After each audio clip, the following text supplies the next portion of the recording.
როგორ მოვედი 0-დან თვეში 5 ნიშნულამდე 20 წლის ასაკში და როგორ შეგიძლია გააკეთო ზუსტად იგივე შენს. გამარჯობა წარმატებებს გისურვებთ პირველ რიგში, შეგიძლია გაგვიზიარო რა საქმიანობით მოხვედი აქამდე. მინდა რომ ზუსტად გაჩვენოთ ჩემი განვლილი გზა, ნაბიჯები და როგორ შეგიძლიათ იგივე გააკეთოთ თქვენც არათუ ჩემს სფეროში, არამედ ნებისმიერ სფეროში, იმიტომ რომ რაც მე შეუძლია არის ერთ-ერთი ყველაზე რთული ინდუსტრია. ყველაფერი დაიწყო 2020 წელს, როდესაც დავინტერესდი ვიდეო თამაშების შექმნით. პირველივე დღესვე დავიწყე ამის გამოქვეყნება TikTok-ზე. ვიდეო 700 ლაიქით, საოცრება იყო ის, რომ პირველივე ვიდეოზე მოვიდა ნახვები, ანუ საერთოდ არ ველოდი ამას. და ვიყავი ალბათ 16 წლის, და როდესაც ვნახე ეს ტრაქშენი და ხალხს მოეწონა, იმ წამს მომეცა იმის мотиваცია, რომ მეტი და მეტი გამეკეთებინა. და პირველი კლიენტი სწორედ TikTok-დან მოვიდა, ისინი იყვნენ დაახლოებით 20-21 წლის ბიჭები, მაშინ როცა მე ვიყავი 16 წლის და ორნი ვიყავით, ვინც ვიმუშავით. ზუსტად გამიხელავთ, როგორ შეცვალა ჩემი გამოცდილება და წარმოდგენა ამ ერთმა პროექტმა. დასაწყისი და სეტაპი ასეთია. 15-16 წლის ვარ, დავიწყე ვიდეო თამაშზე მუშაობა, რაღაც 2D პლატფორმერი იყო, ანუ ტელეფონში რომ თამაშობ იქით რომ დადის პერსონაჟი და პირველივე დღიდან დავიწყე ამის TikTok-ზე გამოქვეყნება. თითქმის ყოველ დღე ვდებდი, უბრალოდ არც ვაედიტებდი, არც რაიმე სკრიპტ, უბრალოდ ტელეფონს დავიჭერდი, დავიწყებდი ეკრანის გადაღებას და თუ დაალაიქებდნენ ძალიან კარგი. ცოტა ნახვები და მოწონებები იყო, ხან ხან ცოტა, მაგრამ უმეტესად 1000 არც ხდებოდა, აი 500, სამაგიეროდ ამაზე 40. არც ვფიქრობდი თუ ვინმე განსაკუთრებული მიყურებდა, უბრალოდ სიამოვნების გამო ვდებდი. და ერთ დღეს ყველაფერი შეცვალა ერთმა შეტყობინებამ, როდესაც მომწერეს, რომ თამაში გჭირდება ჩვენ. და რა ხდებოდა? ორნი იყვნენ, თავიანთ რაღაც დიდ პროექტზე მუშაობდნენ, NFT-ს აკეთებდნენ, კრიპტოც იყო, Minecraft-ის სერვერიც ჰქონდათ როგორც მახსოვს და ახლა უნდოდა თამაშის აკეთება, რომელიც იქნებოდა ტელეფონზე. და ზუსტად ეს NFT იყო აი ეს მაიმუნები. დიდი რისკი იყო, იმიტომ რომ მე პირადად კლიენტთან არასოდეს მიმუშავე აქამდე, არც რაიმე განსაკუთრებული გამოცდილება მქონდა, რომ ასეთი სირთულის პროექტი, თლიანი პროექტი ამეგო, ამიტომაც ცოტა შევშინდი, მაგრამ იმდენად თავდაჯერებული და მომდევნებული ვიყავი, რომ უკან არ დავიხია და მთავარი ეგ არის, რომ როდესაც შესაძლებლობა გეძლევათ, აუცილებლად უნდა გამოიყენოთ ეგ შესაძლებლობა. დაუძახე მეგობარს, ვისთან ერთადაც დავიწყე, სწორედ ამიტომ ვთქვი, რომ ორნი ვიყავით, მე მარტო მეშინოდა, მე თუ რამეს ვერ გავაკეთებდი, ის დამეხმარება მეთქი და დავიწყეთ ორივე ერთად და ავიღეთ ეს ჩვენი პირველი შეკვეთა. ბოლოს ამ ბიჭებს თანხა დაუმთავრდათ გაუცვლელი ხარჯების გამო, ჩვენ კი 1500 ლარი გავიყავით. ეს იყო პირველი ნამუშევარი 16 წლის ასაკში. აქედან უკვე დავიწყე ფრილანსინგი და თვეში $2000-3000 ავედი 18 წლის ასაკში.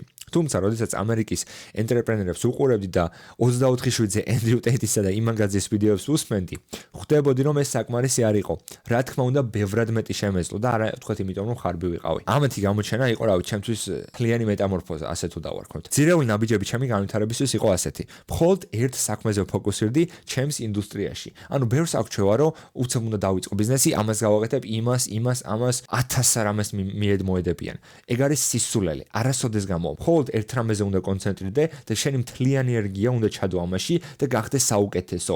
საუკეთესო უნდა გახდე შენ სფეროში, შენს ნიშაში, უალტერნატივო უნდა იყო. თავარი ეს არის და შემდეგ გახვალ რეალურ მაღალ შედეგებზე. უამრავი განხრიდა მხოლოდ ერთი აურჩია და ჩავდა ჩემი მაქსიმალური ენერგია, გამختარიყავი ამაში საუკეთესო, ანუ უალტერნატივო. ვისწავლე ბიზნეს უნარები, გავიარე Hustlers University Andrew Tate-ის თლიანი კურსი, კურსები ლიდერობაზე, გაყიდვებზე, negotiation-ზე, კომუნიკაციაზე, Udemy-ის კურსები იყო ამ დროს. ერთ-ერთ კურსში ნასწავლე ტექნიკით, კლიენტი დავხურე, რომლისგან საერთო ჯამში $12000-ზე მეტი გამომიმუშავე. და ანუ ის კლიენტი მეუბნებოდა, რომ 3 დღეში გიპასუხებო, მაგრამ იმ დონეზე ვესაუბრე, 1 საათში მომწერა, მოდი დავიწყოთ. ამ პროექტმა კიდევ 1000 სხვა პროექტი მომიტანა, როდესაც ამის შედეგების გამოქვეყნება დავიწყე. სისტემატიურადაც ვისკავდი, ავიხებდი პროექტს, რომლის შესრულების წარმოდგენაც არ მქონდა, არც კი ვიცოდი გამოვიდოდა თუ არა და წნეხისა და დაძაბულობის ქვეშ პოულობდი გამოსავალს, რადგანაც როდესაც შენ იღებ აი ამ პასუხისმგებლობას, რომ ეუბნები, შენ ფული გადამიხადე და მე გაიგეთებ, შენ არ გინდა მას იმედები გაოცრუო, ასევე არ გინდა რომ შენზე თქვა მერე რომ აუ მე არ გამომივიდა და დავნებდებიო, ამის გაკეთება არ გინდა. და ეს წნეხი რო გადევს, ანუ pressure, risk is pressure, შემდეგ გაგვსურვილა რომ მაქსიმალურად გააკეთო, რომ თუნდაც შეუძლებელი შეძლო. იმიტომ რომ ყველაფერი შესაძლებელია. არასოდეს ყავდა ასევე ის, ვისაც დავაკითხებოდი თუნდაც რაიმე პრიმიტივს. სწორედ ამის გამო ყველაფრის სწავლა ჩემით მომიხდა, ურთულესი გზა იყო. ვეძებდი იმას, ვისაც თუნდაც თანხას გადავუხდიდი, რომ ვემენტორე. მაგრამ ასეც ვერავის ვერ პოულობდი ჩემ საქმეში. ამიტომაც ბევრი დრო დამჭირდა ყველაფრის მარტო მისახვედრად და გამოსავლის საპოვნელად. ხშირად გავდიოდი კურსებს, არა თუ ქართულ აკადემიებს და ქართულ კურსებს სისულელია, ნაგავია. არასოდეს გაიართ ქართული კურსები. დაახლოებით 1 წლის მყავდა გაყიდვების მენტორი, რომელსაც ნასწავლმა სრულიად განსხვავებულ დონეზე გადამიყვანა, თითქმის ნებისმიერი შეხვედრიდან ახალი კლიენტით გამოვდივარ ახლა. და მაშინაც გამოვდიოდი, როდესაც ეს დავასრულე. ვისწავლე პერსონალური ბრენდის მნიშვნელობა და გავაკეთე niche down, ამას უმადლი niche settings, ანუ კიდევ უფრო ავიწრობთ ნიშას და კონკრეტულ პრობლემაზე ფოკუსირდებით მხოლოდ ერთი ტიპის ადამიანისთვის. გავხდი უალტერნატიული და შექმნის სერვისი, რომელსაც მსგავსი არც არსებობს ახლაც. გავიაზრე, რომ პრემიუმ სერვისებში ადამიანები ძალიან დიდ თანხას იხდიან და სწორედ ასე წარმოუჩენენ ჩემი თავი, ანუ position yourself. Commodity-დან გავხდი differentiated, ამას ვინც ხვდებით საიდან არის მაგრები ხართ, რომელსაც მაღალი დონის კვალიფიციური კლიენტები თავად მოყავს ჩემთან. გავიცანე თბილისში მყოფი ენტრეპრენერები, უმეტესობა უცხოელი, რადგანაც ქართველები ცოტა ვარ, თუმცა ახლა ვკრიბავ ქართველ ენტრეპრენერებს ერთად, რომ ისედაც ცოტა ვარ და ერთად უნდა ვიყოთ. ამიტომ შენ თუ რაიმე ონლაინ ბიზნესი გაქვს, რომელიც ლარში მაინც შოულობს 5 ფიგურაზე მეც, თვეში მომწერე კონექშენიც აუცილებლად გავაკეთე. ერთ-ერთმა, ანუ იმ უცხოელმა, რადგანაც მაშინ ქართველებს არ ვიცნობდი, პრობლემა, როდესაც აუხსენი 5 წუთში მთლიანი სისტემა ჩამომიყალიბა ამ პრობლემის მოსაგვარებლად, რადგან მას უკვე გამოსდილი ჰქონდა. იმის მაგერად რომ მე თვეები დამეკარგა გამოსავლის საძებნელად, რამდენიმე წუთში წინ ამიდო და მითხრა, აჰა, იმოქმედეო. იმ კვირაშივე დავიწყე კეთება, ერთ თვეში ინსტაგრამზე 3000 ფოლოვერი ნულიდან ავწიე ორგანულად, ამან მოიყვანა კლიენტების ახალი ტალღა და ასევე მთლიან მარკეტში დიდი კრედიბილიტი. ეს არის ზუსტად მაგნიტური პერსონალური ბრენდის ძალა. და ყველა ინდუსტრიას თავისი სტილის ბრენდი აქვს, იმიტომ რომ ზუსტად 6 ადამიანური საჭიროების მიხედვით შენ ვისაც ატარგეტებ და ვინც არის შენი იდეალური კლიენტი, მას სრულიად განსხვავებით უნდა მიუდგე. თქვათ, ჩემს ინდუსტრიაში მე რო დავიწყო ლამბორგინების და რაღაც მდიდრული ადგილების ფოტოების დადება, არ დაევასებათ, იმიტომ რომ მათი ინტერესის წყაროში ეს არ არის. ამიტომ ყველას განსხვავებული უნდა მიუდგე. და სწორედ 2026 წლის იანვარი აქ თებერვალი შემეშალა, დავასრულე ჩემი პირველი 5 ნიშნულოვანი პროფიტით დოლარში. ეს იყო ცხოვრების მიზანი, რომელსაც ვერასოდეს ვერ წარმოვიდგენდი რომ ავიხდენდი.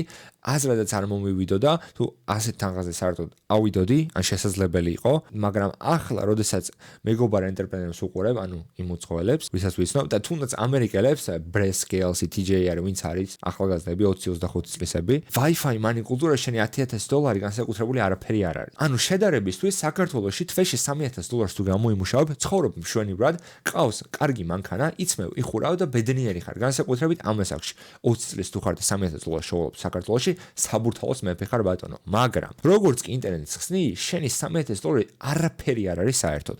სრულიად სხვა სამყაროა. Framework პირველი, commodity trap. შენ ხარ გაჭედილი თვეში 1000-დან $3,000-ზე, იმიტომ რომ შენ ყიდი იგივეს, რასაც ყიდიან სხვები, იგივენაირად, იგივე ფასად. შენი ოფერი არის იდენტური შენი მოწინააღმდეგების, სწორედ ამიტომაც გადაწყვეტილება არის, ვინ არის ყველაზე იაფი. ანუ კლიენტის გადაწყვეტილება არის, რომ ეძებოს ყველაზე იაფიანი, იმიტომ რომ ვერ ხედავს ღირებულების განსხვავებას. ყოველს ოფერი ერთი და იგივეა. ეს არის რბოლა ფსკერის. ზუსტად მაშინ, როდესაც ვერავის შეგადარებენ, შენი ფასი უმნიშვნელო ხდება, იმიტომ რომ ღირებულებას ეძებენ. იყო განსხვავებული არ ნიშნავს, რომ იყო მაინდა-მაინც უკეთესი. ეს ნიშნავს, რომ იყო განსხვავებული. ანუ ამაზე რომ განვიხილოთ, time management-ის კურსი ვთქვათ, $20 ან წიგნაკი, რავი, რაც არ უნდა იყოს. Time management for sales professionals. უკვე niche down. ცოტა დავკონკრეტით, ვისთვის კონკრეტულად. $99. Time management for outbound B2B sales. $500. ანუ B2B გაყიდვების თვის ვინც არის, იმათვის time management-ის მეთოდები. Time management for B2B power tools and garden reps. $2,000. როდესაც niching down-ს აკეთებ, ეს არ ნიშნავს, რომ უფრო ცოტა სიშოვი, რადგან უფრო ცოტას ემსახურები. პირიქით, შენ ემსახურები კონკრეტულ მარკეტს კონკრეტული პრობლემით.